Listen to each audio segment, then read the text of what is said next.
હાલ દરરોજ પાપડ ખાનારા લોકો માટે એક દુઃખદ ખબર સામે આવી રહ્યા છે। મોટાભાગના ગુજરાતી પરિવારમાં દાળ ભાત સાથે પાપડ ન હોય તો જ નવાય। ચાલતા ફરતા માનસિંગ માટે ખવાતા જે હોટલમાં સ્ટાર્ટર આવે ત્યાં સુધી જ ટાઈમપાસ માટે ખવાતા પાપડ હેલ્થની દ્રષ્ટિએ સૌથી ખરાબ ફૂડ છે એવું તાજેતરમાં એક સેલિબ્રિટી ડાયટિશિયન મક્કમતા સાથે કહ્યું છે કે આ વાંચીને ધારો કે તમને મનમાં થતું હશે કે બિચારા આ પાપડે હવે શું બગાડ્યું છે।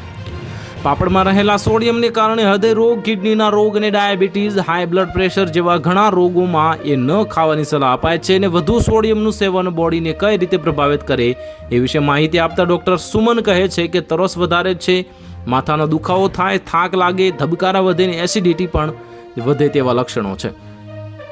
ડૉક્ટરે વધુમાં જણાવ્યું છે કે દર્દીઓને પાપડ ખાવાનું બંધ કરાવ્યું હોય તેમની હેલ્થ કન્ડિશનમાં સુધાર હતો, પાચન સુધર્યું હોય, એસિડિટી ઘટી ગઈ હોય અને બ્લડ પ્રેશર કાબૂમાં આવ્યું હોય। એટલે અનુભવો પરથી પણ કહી શકાય કે હા, પાપડ ભલે તમને ગમે તેટલા ભાવતો હોય પણ તે બહારથી મળતો કેમિકલયુક્ત ખોરાક પચવામાં ભારે હોવાથી ખાવા જેવો નથી।